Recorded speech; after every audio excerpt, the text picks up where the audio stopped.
Leandro, quando quiser começar, fica à Pode vontade. ir? Então vou começar. Eu não sei se todo mundo me conhece no laboratório, o pessoal mais novo aí, que entrou em projeto, talvez não me conheça, porque eu não faço parte de nenhum projeto. Mas o meu nome é Leandro, todo mundo me chama de Biscoito, né? Esse apelido bom que a Geisa me arranjou. Faço doutorado e meu tema é esse que está escrito aí, que é coluna de perfuração de petróleo e gás. Qual que é a nossa ideia? Construir um modelo numérico que represente essa estrutura, esse sistema dinâmico, e também validar ele experimentalmente. Por isso que eu estou construindo, a muito custo lá, uma bancada no nosso laboratório de rotor, que ele fica lá embaixo do bloco 1O mesmo. Então, eu vou passar um pouquinho para vocês nessa apresentação aqui, alguns tópicos. Qual que é a minha ideia aqui nessa apresentação? Mostrar para vocês uma introdução do tema, o que a gente está interessado em analisar isso, qual modelo que a gente precisa, que foi desenvolvido e está sendo, né, porque ele ainda não está redondinho, que expectativas que a gente tem lá na frente, quando a gente conseguir arredondar todos essas pontas soltas, apresentar para vocês a bancada que está sob construção, ela ainda não está finalizada, eu sempre estou corrigindo algum probleminha que está dando ou tentando melhorar ela, a instrumentação que está sendo realizada nela, né, o que eu quero medir nela, e aqueles próximos passos eu coloquei mais para mostrar para vocês em que pé que está o meu trabalho agora e o que eu pretendo fazer daqui para o final. Então, assim que eu vou organizar essa apresentação.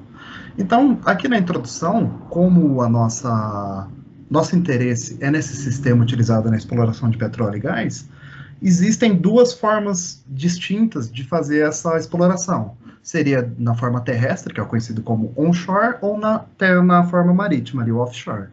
E diferente do que a maioria pode pensar em um primeiro momento, a gente não existe uma estrutura única e exclusivamente na vertical, como essa primeira imagem da esquerda aí. Existem situações que é mais interessante para mim fazer uma exploração na horizontal, que nem a figura do meio, ou até direcional, como essa terceira figura. Então é necessário que essa estrutura dentro do solo aí, ela apresente uma incrível flexibilidade para que eu consiga manipular esse caminho que eu desejo percorrer, fazer toda a exploração da configuração que eu desejar e meu sistema seja capaz de atender. Então, como vocês conseguem perceber, essa estrutura precisa bastante flexibilidade. Então, como que funciona uma estrutura real dessa? Ela é bastante esbelta, comprida, esbelta, então ela tem um diâmetro muito menor do que o seu comprimento, como vocês conseguem perceber aqui. O total ele vai ter ali mais ou menos 8 quilômetros, né, o máximo que existe. Entre esses 8 quilômetros é dividido em dois grandes segmentos, isso dentro da Terra, mostrado aqui embaixo. Eu tenho os tubos de perfuração, que são um diâmetro um pouquinho menor. Então, como que funciona esses tubos aqui?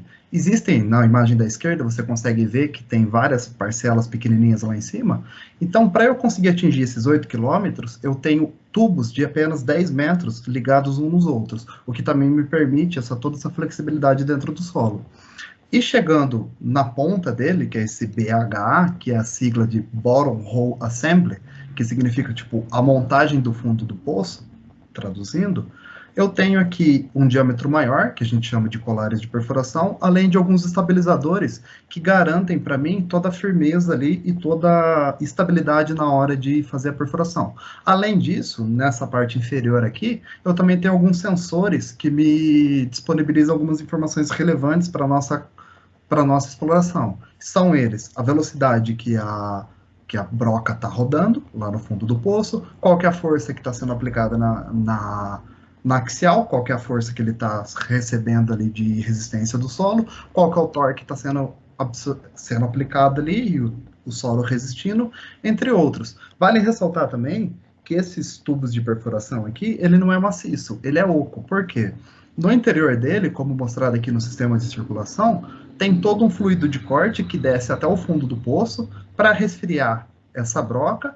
E além disso, esse fluido de corte, esse fluido que eles estudam, é todo estudado, todo preparado para que a densidade dele seja capaz de pegar os cascalhos soltos do solo ali e trazer para a superfície, que é o que o pessoal do MFLab faz.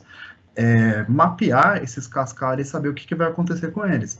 Essa outra parte mais voltada para a parte de fluidos não agrega aqui para a gente, não é nosso principal foco. o nosso principal foco aqui do LMS, quando a gente decidiu estudar esse tema aqui, é entender o comportamento dinâmico dessa coluna, quais os comportamentos que ela ocorre e como eu posso aperfeiçoar esse sistema, entendendo como que ele funciona como um todo.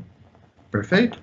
Então, de acordo com a literatura aqui, com observações em postos reais, durante a operação desse sisteminha, alguns comportamentos indesejados acontecem. Esses comportamentos indesejados a gente costuma chamar de vibrações, que é o que a gente chama aqui na nossa área.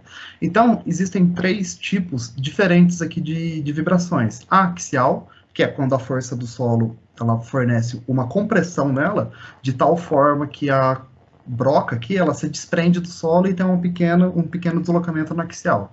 A torsional, que é quando ela simplesmente torce, como se fosse uma corda, uma mola, e ela fica presa, né? Ela corre oscilação nesse sentido. E a lateral, como vocês conseguem perceber aquelas imagens que eu mostrei, quando ele tem toda aquela flexibilidade dentro do solo, quando eu faço isso rotacionar, é inevitável que ele se choque com a parede. Então, essas vibrações fazendo com que ele se choque com a parede, a gente chama esse fenômeno de lateral.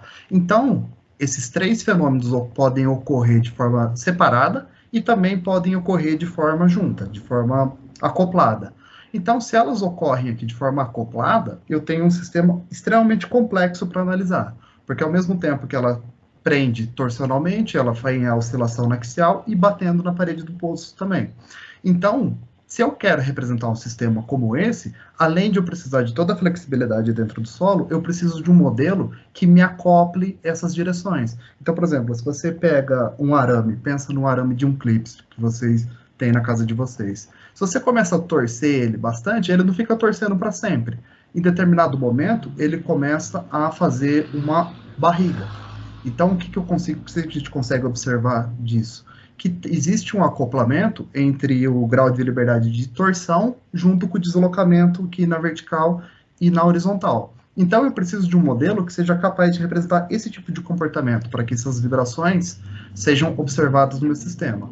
Então, consequentemente, um sistema linear tradicional que a gente tem no laboratório não seria capaz de representar, porque quem já trabalhou com elementos finitos sabe que todos os graus de liberdade lá de um sistema puramente linear, eles são desacoplados. Então, o axial não tem acoplação, não tem acoplamento nenhum com o torsional e nenhum com deslocamentos aqui. Então, eu precisei investigar e descobrir como que eu construiria um modelo para representar tudo isso. Então, por isso que eu entro aqui no tópico de modelagem. Então, como eu falei para vocês, eu preciso de um modelo não linear para representar todos esses comportamentos, que me dê, além de todo o deslocamento gigantesco que ele apresenta ali enquanto ele está operando, esse acoplamento entre os graus de liberdade. Então, a solução foi criar esse sistema não linear em elementos finitos. Por que elementos finitos? Existem também, que se encontra de balde na literatura, vários modelos simplificados que são destinados a representar apenas um desses fenômenos de forma isolada. Então, você encontra, por exemplo, modelos de pêndulos torsionais que estão focados apenas em representar o comportamento aqui da vibração torsional. Existem também massa-mola comum, que representa apenas o modelo axial. Se eu quero representar todos ao mesmo tempo, eu preciso de um modelo mais representativo, o que torna que não tem para onde correr, né, que torna necessário um modelo em elementos finitos. Então, como que eu faço isso? Eu preciso construir uma matriz de rigidez não linear que acopla todos esses sistemas. Então, eu vou fazer uma pequena revisão aqui com vocês, só para mostrar para vocês aonde modifica esse sistema não linear do modelo linear tradicional. Então, sabendo que eu calculo a energia de deformação dessa forma aqui, que é a deformação vezes a tensão aqui, e eu substituo a tensão pelo modo de elasticidade vezes a deformação de novo, eu chego num sisteminha como esse, que é a deformação ao quadrado, dividido por 2 aqui, vezes o módulo de elasticidade. Entretanto, aqui tá bem dividido o que a gente costuma chamar, inclusive eu peguei essa equação aqui lá do Lalane, que ele separa muito bem o que é deformação linear e o que é deformação não linear. Mas para a gente, o que eu identifico, o que é um, o que é outro? Então, se a gente pega o tensor de deformação que a gente aprende lá em resistência dos materiais para um material isotrópico, a gente sabe que a deformação de um material, ele se dá dessa seguinte forma aqui, onde eu tenho todos esses campos de deslocamento aqui e as suas respectivas derivadas. Então, por exemplo, se eu pego uma deformação puramente axial, eu tenho apenas relações com o x. Lembrando que o x é ao longo do comprimento da minha viga aqui no modelo que eu desenvolvi. Além disso, eu tenho os outros parâmetros aqui de deformação que acoplam os outros sentidos. Então, se eu quero separar o que é linear do que é não linear, é bem simples. Esses primeiros aqui, que são mais facinhos, onde não tem o acoplamento, como que eu percebo que não tem o acoplamento? Basta você ver que tem um termo derivado em x vezes um termo derivado em y. Então, da resultante de um camarada como esse, eu surjo o acoplamento do axial com o transversal, no caso. E, novamente, o axial com outro transversal. Então, do lado esquerdo aqui, eu tenho o meu linear, e todo esse camarada aqui do lado direito é meu não linear. Para os modelos tradicionais, que a gente encontra aí no laboratório, na literatura, no Lalane, ele simplesmente descarta toda essa parte da direita. Toda essa parte de não linear, ele não considera, ele negligencia, resultando apenas esse lado da esquerda, que é a nossa matriz constante de rigidez, que a gente está acostumado a trabalhar. Então, aqui só para reforçar, aqui tem um campo de deslocamento, é bem tranquilo você encontrar esse campo de deslocamento. Esse aqui eu peguei do livro do Red, de elementos finitos. Então, para uma viga tridimensional é bem padrão, esse campo de deslocamento, onde eu consigo definir o deslocamento nas 3 direções. X, Y, Z, na figurinha mostrada aqui da direita que eu construí para mostrar no meu trabalho o jeito que eu dividi todos os deslocamentos. Então, se eu pegar esses deslocamentos aqui, esses campos de deslocamento, substituir aqui nas deformações, e com essas deformações substituir aqui na energia de deformação, eu vou chegar na minha matriz de rigidez, que é o que a gente está acostumado a fazer. Entretanto, quando eu estou trabalhando com essa parte não linear, isso não é tão trivial. Eu apanhei muito para isso, porque eu não sabia como eu trabalhava com esses acoplamentos aqui. Porque não sei se todo mundo já teve a oportunidade de fazer a matéria de elementos finitos com o Toninho. Quando a gente está trabalhando com a parte linear, quando a gente deriva ela e faz todo o princípio de Lagrange ou de Hamilton lá, boa parte da multiplicante some. Na parte não linear, não, ela continua. E eu não sabia como que trabalhava. Depois de muito esforço, e até uma sugestão do Thiago de Paulo, uma vez que ele veio no laboratório, ele me falou para tentar dessa forma aqui. O que ele falou para mim? O que a gente discutindo, a gente percebeu? Quando eu quero chegar numa matriz de rigidez de um sistema, eu preciso fazer todos esses passos, encontrar a deformação, feito isso eu integro no volume, e depois de integrado, eu aplico aquela equação de Lagrange, ou também de Hamilton, né, para encontrar a minha equação do movimento. Entretanto, essas duas etapas aqui, elas são independentes. Eu não preciso, obrigatoriamente, integrar no volume para depois aplicar o princípio. Então, ele sugeriu para mim fazer o contrário, porque fazendo isso, eu já ia simplificar muito meu sistema, e foi o que realmente aconteceu. Então, como isso funcionaria? Se eu pegar esse sistema aqui daqui da primeira equação, como que eu mostrei para vocês, que é a deformação puramente axial, e eu dividir novamente em linear e não linear, como ficaria isso? Jogando naquela equação que eu mostrei para vocês, eu resulto nessa derivada aqui. Aplicando a derivada desse camarada, que é a minha energia de deformação, através da minha coordenada generalizada, que são todas as minhas variáveis disponibilizadas aqui no meu modelo de elementos finitos, ou seja, u, v, θx, θy, θz, na hora que eu derivo isso, todo esse vetor eu chamo de Q. Então, essas são as minhas coordenadas generalizadas. Se eu derivo esse camaradinha aqui em Q, eu resulto nessa equação aqui. Então, eu tenho, como vocês conseguem perceber, são várias derivadas parciais aqui, e eu chego aqui em 4 principais componentes. Lembrando que essa primeira aqui, como vocês conseguem perceber, é a linear vezes a derivada da linear com relação às coordenadas generalizadas. Esse primeiro camarada aqui a gente já conhece, a gente já sabe o que ele é. Esse camarada aqui é o termo linear. Então, se eu resolver ele utilizando apenas os termos linear, eu vou chegar na minha matriz de rigidez.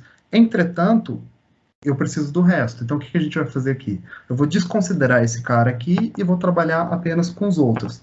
Então, cortando os dois, com todos os dois aqui, com o 2 de fora, eu fico apenas com os termos não lineares. Só que como que funciona essa derivada aqui? Como eu estou derivando um cara... Como que chama quando é só um número? É um vetor... Um escalar. Escalar. Obrigado. Quando eu estou derivando escalar por um vetor, a gente precisa fazer uma derivada desse sentido aqui. Então, por exemplo, se eu pegar esse termo do meio aqui, que é o termo linear, e derivar ele, que é essa derivada com relação ao vetor, fica esse monstro gigantesco aqui. Então, essa derivada aqui é apenas para esse camarada aqui. Então, a partir disso aqui, eu volto e faço a integração. Então, eu substituo a minha deformação que eu mostrei para vocês anteriormente lá aqui, e agora sim eu faço a integração do volume, porque eu ainda tenho a integração do volume. Feito isso, vai surgir alguns componentes para mim, que é esse U' em evidência, o V' em evidência, o W' em evidência, e o que eu faço com esses caras? Eu coloco todos eles em evidência e pego o que multiplica ele. Dessa forma, eu tenho meu sistema não linear. Por quê? Eu estou interessado em resolver o que está aqui multiplicado pelo próprio valor que é. O que eu quero dizer com isso? Que minha matriz de rigidez, ela deixa de ser um valor constante, sempre aquele mesmo valor, para um valor que muda dependendo da posição no espaço que eu estou. Então, dependendo da posição U' que eu estou, V' aqui, todos, no caso aqui, vocês entenderam, né? Eu consigo encontrar um novo valor de rigidez, construindo assim meu modelo não linear. Entretanto, o que eu estou mostrando para vocês aqui é um pedacinho de uma derivada do EXX. Então, eu preciso repetir todo esse procedimento para os outros componentes aqui, e quando eu terminar dos outros componentes, eu preciso voltar aqui e repetir esse mesmo passo para todas as outras deformações. Uma coisa que eu não falei, mas vale ressaltar aqui também, que apesar desse sistema ser muito complicado, que nem eu estou apresentando para vocês, ele ainda tem simplificações. Eu não estou considerando a deformação YY, desculpa, e nem a ZZ. Fisicamente, o que significa? Que eu não considero que a seção transversal dela muda conforme a minha viga se deforma. Então, ela, apesar de ser um sistema complexo, ele ainda tem limitações, ele ainda é um sistema simplificado. Tranquilo? Porque senão ia ficar um monstro maior ainda. Então, na realidade é assim, Leandrão, né? A diferença, desculpe, gente, pelo atraso, eu estava em reunião com o Michelangelo, mas também é o seguinte, né, Leandrão? É porque esses efeitos, eles acabam ficando muito pequenos, extremamente pequenos, e aí não faz sentido a gente ficar... Sim. É até um ponto que eu ia falar um pouquinho mais para frente, que, professor, até no meio dessa bagunça aqui, tem coisa que é muito pequenininha, que a gente poderia descartar. Só que é difícil descobrir, né? Mas continuando aqui... A gente só descobre depois quando resolve as equações, e isso depende da condição de operação também. Exato. Então, resolvendo todo aquele sistema, eu vou encontrar as matrizes tradicionais, né? A de massa veio da energia cinética, a de amortecimento normal, a de rigidez, essa parte aqui do lado esquerdo da igualdade, é a nossa matriz de rigidez linear, a tradicional que a gente está acostumado a trabalhar pegando apenas esse termo aqui circulado. E, esse último caso aqui, esse FSE aqui, que é da Strain Energy, é o cara que vem da energia de deformação não linear. Então, colocando aqueles caras em evidências que eu falei para vocês, o U', o V', o W', o θx' e assim por diante, eu consigo chegar em várias equações gigantescas, que são esses lambdas 1 aqui até o lambda 9, que multiplica esses graus de liberdade e me dá essa parte não linear do sistema. Claro que para desenvolver todas as equações aqui, eu precisei utilizar o Maple, porque não tinha condições de fazer na mão, e até o simbólico do MATLAB ficava meio atrapalhado. Então, o Maple foi uma solução que a gente encontrou para operar com esses desenvolvimentos algébricos, né? Então, expectativa, o que a gente espera conseguir visualizar quando a gente tiver esse modelo já está mais ou menos redondinho, não está totalmente para o ponto que eu vou explicar para vocês daqui a pouquinho, e com a bancada construída. Um primeiro momento, assim, que eu acredito que seja o mais simples da gente conseguir observar, é o famoso efeito do stick slip que ocorre numa coluna de perfuração. O que ocorre com esse efeito? Esse efeito aqui se dá da seguinte forma: imagina a broca rotacionando e o atrito dela com o solo fazendo um torque resistivo. Se a broca não tiver força suficiente para perfurar o solo, ela acaba travando. Então, ela fica travada lá no fundo do poço. Entretanto, o motor, que é aquele sistema de acionamento que eu mostrei para vocês, ele continua rotacionando constantemente, porque ele tem um torque extremamente alto.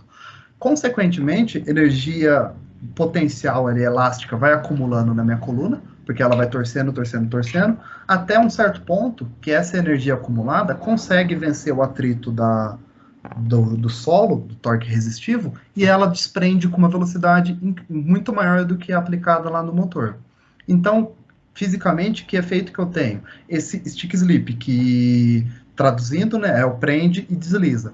Então ele fica, como vocês conseguem observar esse caso de baixo aqui, é um comportamento típico de um stick slip. Então, como vocês conseguem perceber, eu tenho a minha velocidade de rotação aqui no meu eixo Y e o tempo, aqui no meu eixo X. Então essa broca ela fica presa um tempinho, conforme ela vai acumulando energia com o motor rotacionando. Em determinado momento ela se desprende, consegue um pico de velocidade muito maior do que o motor, porque nessa simulação aqui, o motor está aplicando 6 radianos por segundo, então ele atinge ali um pico de 12, 13, e começa a decair de novo, porque o torque resistivo começa a agir, até que ela trave de novo. Então todo esse efeito se repete, e ela fica oscilando dessa seguinte forma. Então nesse de baixo, eu tenho um comportamento típico do stick slip, e esse de cima não. Ela, como vocês conseguem perceber, ela consegue convergir para a velocidade do motor sendo aplicado, que é os 6 radianos por segundo ali. Matematicamente, como que eu posso modelar esse sistema?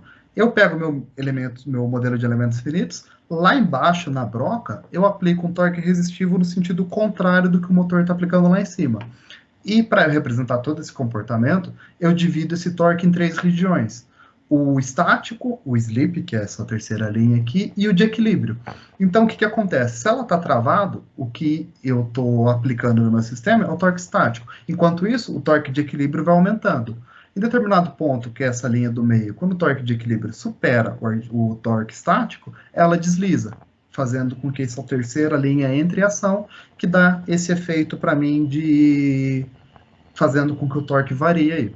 Então essa aqui é uma alternativa presente na literatura para representar um sistema como esse. Claro que numericamente, né? Experimentalmente a gente ainda não conseguiu observar um comportamento como esse. Um outro efeito que a gente espera no futuro conseguir observar é essa helical buckling, que traduzindo fica como se fosse uma flambagem helicoidal, que é, como vocês conseguem perceber essas imagens aqui, dessa figura da direita, que é a bancada do pessoal lá da Escócia.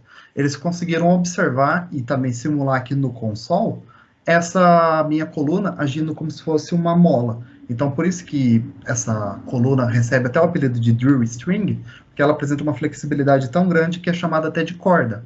Entretanto, numericamente, eu ainda não consegui observar um comportamento como esse. Por quê? Porque o pessoal lá soltou um paper, um trabalho, focado em representar um modelo desse tipo aqui, que são essas figuras da esquerda aqui.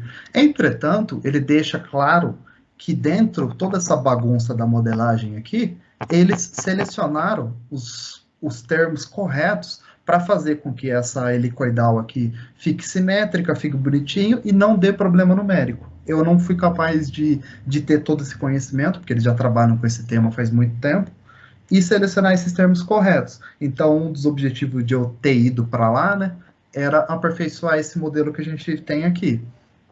Só que não rolou, né? Um dia a gente consegue, né, professor?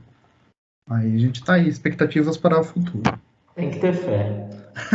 Aí a bancada de testes. Agora eu vou mostrar um pouquinho para vocês como que está a bancada, tudo que eu fiz nela, e o que a gente espera dela, né? Então, a gente tentou construir, eu e o professor Aldemir discutimos bastante, uma bancada o mais robusta possível, para que ela não seja desenvolvida apenas no meu trabalho, ela fique aí de uma porta dourada para novos trabalhos.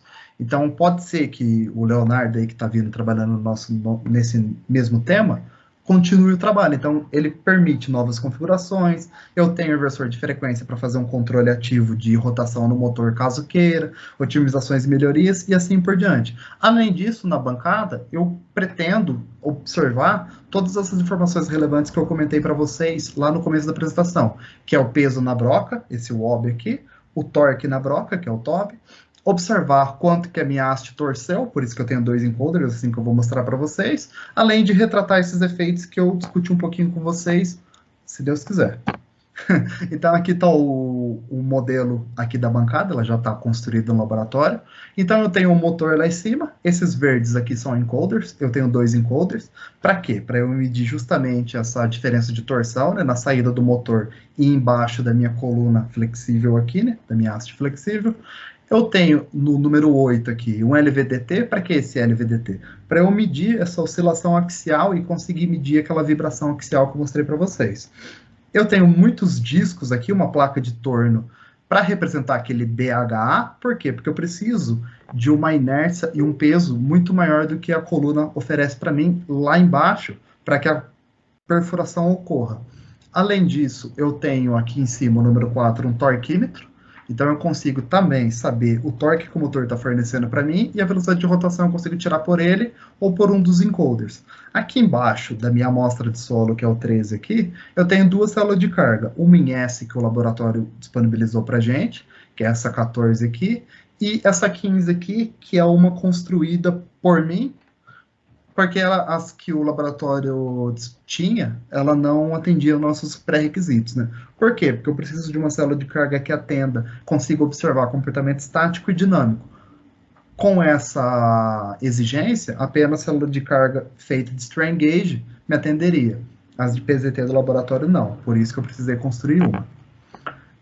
Então aqui tem um zoom da parte de cima e da parte de baixo, com todos os componentes. Eu vou mostrar para vocês esse esqueminha aqui que o professor Aldemir elaborou, que ficou bem inteligente para eu conseguir mensurar o torque. Daqui a pouco eu mostro para vocês.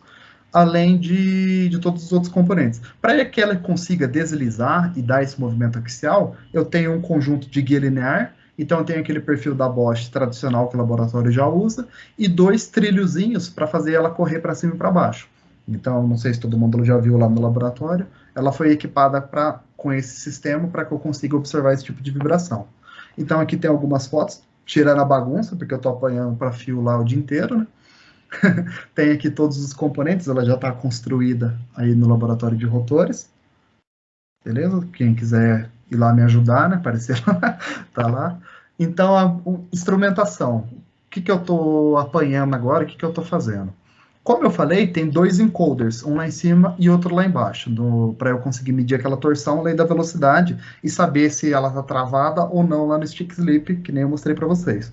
Então, não sei se todo mundo conhece, para mim é novidade, por isso que eu estou trazendo aqui, porque às vezes é novidade para alguém também. Eu estou utilizando esse sistema aqui, o encoder incremental. Esse sistema aqui, o adquirido pela gente, para contemplar essa bancada, ela tem 500 pulsos. Então, ela tem 500 furinhos ao longo dos 360 graus e ela me fornece 3 tipos de sinais. O O, que ele me dá um pulso a cada revolução, o A e o B, que dá os 500 pulsos, só que eles são defasados. Então, qual que é a ideia? Utilizar a quantidade de pulsos que ele dá para eu conseguir mensurar a velocidade e, além disso, eu utilizar esse sinal O aqui, que é um pulso por rotação, para eu medir a defasagem da rotação aqui em cima com aqui embaixo. Com essa informação, eu vou saber quanto que essa coluna está torcida, para que eu consiga relacionar isso com o meu modelo numérico que nem eu apresentei anteriormente para vocês. Então, eu estou montando um sisteminha no LabVIEW, que é esse sisteminha aqui do lado direito, só que eu conversando com o Batuta hoje, ele acha que já não é tão assim que funciona, porque não está funcionando tão legal quanto eu gostaria. Aí ele está me ajudando lá. Então aqui, basicamente, eu só converto a quantidade de pulsos em uma velocidade em RPM. Tranquilo? Além disso, eu tenho um LVDT também, todo esse equipamento que eu peguei com o Elder, a gente já tinha no laboratório. Então esse LVDT aqui é um sistema utilizado, um instrumento de medição, utilizado para eu medir deslocamento axial com bastante precisão. Então eu tenho uma hastezinha, que ela sai de dentro dessa cápsula aqui, e conforme ela muda o deslocamento aqui, o nível de tensão varia. Então, construindo não, né? Pegando um sisteminha de trilhozinho que o Landinho tinha no laboratório, eu consegui levantar a curva do LVDT e deu bastante linear. Então, com isso, eu tenho a sensibilidade do meu LVDT também. Então, eu vou saber, através do nível de tensão, saber quanto que está sendo o deslocamento naquele instante de tempo.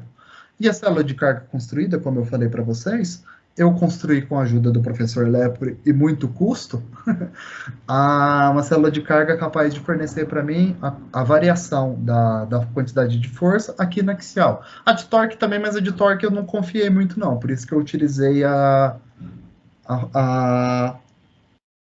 célula de carga em S, que eu peguei com o professor Aldemir. Então aqui eu consegui aumentar a massa que eu fui colocando em cima dela e anotando a tensão que ela foi variando. Então eu consegui ter um comportamento linear bacana e ela vai atender os nossos requisitos ali na nossa bancada. Beleza? Eu não vou entrar muito em detalhe aqui, senão eu vou me estender muito. E aqui está o sisteminha que o professor Aldemir pensou e deu muito certo, que foi fazer 2 chapas deslizantes, né? Então, dentro dessa chapa mais grossa aqui, dessa chapa mais espessa, eu tenho 2 rolamentos. Um imediatamente embaixo dessa chapinha de cima e outro lá embaixo. Assim, eu garanto que o eixo que eu coloque dentro dessa chapa fique inteiramente perpendicular à minha horizontal aqui. Então, sabendo disso, basta eu colocar uma outra chapinha aqui em cima e ela vai ter um grau de liberdade de rotação. Sabendo que eu tenho um grau de liberdade de rotação aqui, se eu prender uma célula de carga em S na ponta aqui e fazendo força vezes distância, eu consigo medir o torque com bastante qualidade. E a jeito que está montado lá, deu bastante certo. Além disso, eu tenho, para eu alimentar as 2 células de carga, tanto a S quanto a redondinha construída, eu peguei esse equipamento aqui com o Elder, que é um condicionador para célula de carga, ele é feito para isso, para a célula de carga do tipo de strain gauge, então ele já fornece para mim toda a alimentação, toda a blindagem, então ele já tem todos os cabinhos, e eu conecto direto no computador com USB. Ela quebrou um galho que eu estava me matando para construir um sistema por conta que fizesse isso. Esse aqui me atendeu muito melhor. Além disso, eu tenho o transdutor de torque lá em cima, que é esse camaradinho aqui, que ele me fornece um torque até 10 Nm, então vai atender a gente muito bem, além de o controle de velocidade. Entretanto, ele tem apenas 60 pulsos por revolução, por isso que eu vou utilizar o encoder, que me dá uma resolução muito melhor. E a placa de aquisição para ler todos esses sinais, essa aqui que eu também peguei com o Elder, que tem todos os canais analógicos e os 2 digitais para os 2 encoders que eu preciso, que eu também estou utilizando essa. E é todos esses equipamentos que eu estou trabalhando no momento. E os próximos passos agora. Depois que a gente montou e ligou, a gente observou que o sensor não está funcionando legal. É o que eu estou arrumando agora, o encoder e a célula de carga. E os meus próximos passos agora é ajustar a bancada. Eu já conversei com o Fabrício, ele está trabalhando comigo ali o tempo todo, para a gente fazer alguns ajustezinhos. Fornecer uma pré-carga ali na amostra de solo para fazer com que a perfuração ocorra com o torque desejado. Caracterizar a bancada com aquele modelo construído que eu mostrei para vocês, validar isso numericamente, experimentalmente, e quem sabe se sobrar tempo aí daqui para o final do meu doutorado, a gente conseguir fazer alguma coisa a mais, né? Casar esse meu modelo numérico, como eu falei, ele é incompleto, com alguma outra estratégia, como inteligência artificial, ou quem sabe fazer um controle, uma otimização robusta, alguma coisa do tipo. E basicamente era isso que eu trouxe para vocês. Agradecimento às agências de fomento, principalmente ao CNPq, né, que paga minha bolsa, e muito obrigado, galera, pela atenção. Alguém ficou com alguma dúvida? Valeu, Leandro. A gente está trabalhando, o Leandro está trabalhando agora na parte mais de adequação dos sensores, da forma como eles estão lá. A gente viu, na última visita que eu fiz no lab, a gente viu que o encoder estava um pouco solto, né? Na realidade, a base não estava tão firme, e esse encoder, como ele tem 500 pulsos por volta, qualquer movimentozinho que ele dá, ele atrapalha a medição. A gente viu isso pela medição da velocidade, né? Só te interrompendo, professor, hoje a gente conseguiu melhorar isso bem. Eu fui lá com o Fabrício na oficina do Cleudimar, e a gente trocou aquela bucha de Teflon no interior dela por uma bucha de alumínio, e também utilizou os parafusinhos do próprio encoder. Então o joguinho que ele estava dando, ele já não dá mais. Maravilha. Ficou melhor, ficou bem melhor. A ideia dessa bancada aí, como o Leandro disse, o doutorado dele é o primeiro em cima disso, né? Na realidade, é o primeiro trabalho que a gente tem aqui na UFO de coluna de perfuração, né? E ele está desbravando, né? O Léo Cabral vai entrar nessa junto com ele. Então, Leandro, a ideia dele é fazer com que o modelo reproduza, nem se for qualitativamente, o que a bancada representa, né, Leandro? Isso. Essa que é a ideia. E tentar algumas outras técnicas para a gente poder florear e, na realidade, mais explorar a bancada, né? Isso. E aí o Léo vem na sequência para poder trabalhar em outras frentes, né? O interesse disso, né, que eu vejo, por que eu trouxe isso para o laboratório? Tem a questão do financiamento, né? A gente tem um monte de petroleira querendo ganhar dinheiro adoidado em cima de petróleo, então tem esse interesse. O problema dinamicamente, aí vem mais para o nosso lado, dinamicamente é super legal, né? A gente está pegando, o Leandro falou, por que é drill, né, de corda, né? A gente tem aí colunas de perfuração de 3, 4, 5 quilômetros, né? Além disso, quando entra dentro do solo, ela não vai retinha, né? Ela pode virar e fazer vários caminhos para desviar de rocha. Então, o negócio é absurdo, né? Tanto é que a ideia, quando o Leandro começou a trabalhar, sempre no começo a gente é mais corajoso, né, Leandrão? A ideia do trabalho do Leandro era a gente colocar alguns anteparos ao longo da corda para ter contato, tentar entender esse movimento lateral e tudo mais. E a gente viu que não vai dar dessa vez, né? Quem sabe aí com o Léo. Baby steps, né? Baby steps. Baby steps, né? Mas a ideia é essa. Então, e outra coisa que o laboratório vai investir, a gente vai investir bastante, seguindo aí pelo Leandro, a gente já vem fazendo isso, mas nessa bancada eu acho que é a primeira, fora disco flexível, eu acho que é a primeira bancada específica para a gente avaliar efeitos não lineares, né? Aí tem efeito não linear de cara, então a gente quer realmente andar nesse sentido. Aí se alguém tiver alguma dúvida, gente, para o Leandro, o principal problema que o Leandro está enfrentando é na parte agora de instrumentação. Instrumentar a bancada não é fácil para ninguém, né? Quem passou... Para mim é novidade, né? Eu tô é difícil mesmo, né? Também a montagem de uma bancada nunca é fácil, né? E o modelo matemático, que tem diversas dificuldades. Isso, Leandro Soares, não vou chamar você de bolachinha, não. Isso é um prato sem fundo para a tua LSTM, depois de aplicar, tentar prever comportamento dinâmico. Aquele negócio de digital twin que a gente vem trabalhando, Leandro, isso aí é um prato sem fundo, entendeu? De tentar prever o que está acontecendo ao longo dela, sem conhecer tudo o que está acontecendo na coluna. A parte de Physics Informed Neural Networks também, que é algo que o Arinan trabalha lá nos Estados Unidos, também é um prato sem fundo, metamodelagem. Controle de vibração também, viu, Marquinhos? É outra coisa. Essa parte, pessoal, para quem trabalha no ED, de detecção de anomalia, isso aí também, esse tipo de coluna, porque o que acontece? Eles estão com uma coluna de 5 km de comprimento e eles têm informação na plataforma do que está acontecendo e na broca lá embaixo. Mais nada, né? Então vocês imaginam quando isso vem desviando de rocha, batendo na parede do poço e desmoronando o poço. E eles precisam prever esse tipo de comportamento, né? Então, é um poço sem fundo de coisa para analisar, né? Tem muita coisa. E a bancada vai estar aí disponível. O Leandro ainda tem 2 anos de doutorado, né, Leandro? E infelizmente não deu certo nesse momento de ir lá ficar um tempo com o professor Mária. O Mária tinha até aceitado, a bolsa estava certa. Já estava até vendo lugar para ficar. Já estava até vendo lugar para ficar, infelizmente não deu certo, mas se Deus quiser a gente consegue algo para pós-doc, para você ir para lá. Se Deus quiser, até num contexto de um projeto de pesquisa aí voltado para essa bancada, né? Qualquer coisa tem o Léo aí também, o Leonardo Cabral aí. É isso aí. Beleza? Mais alguma coisa, gente? Professor, eu tenho uma dúvida. E eu, Leandro, se você quiser, Biscoitinho, se você quiser complementar, o Biscoito não falou nada sobre interação fluido-estrutura, daquele fluido que é utilizado para retirar o cascalho, né? Esse fluido, essa presença desse fluido, eu acho que, se eu não me lembro, o Michelangelo até tinha comentado que ele era não newtoniano.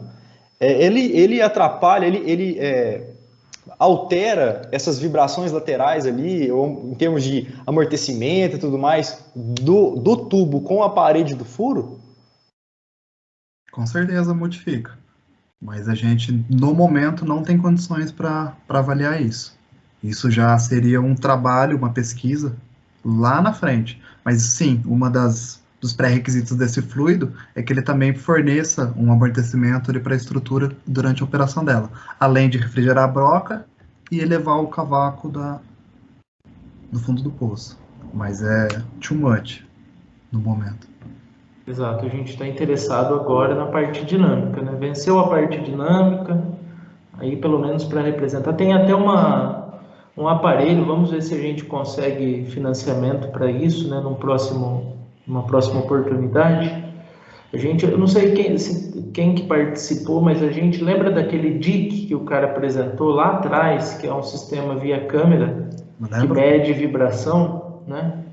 Então a ideia é comprar aquele aparelho, nem se for mais simples, para o Léo também, para começar a medir a vibração ao longo da coluna, né? Isso aí é um outro negócio porque ali a gente também só vai ter, independente da bancada, ela vai reproduzir a realidade, né? A gente só vai ter informação do que acontece ao longo lá em cima e lá embaixo. Isso.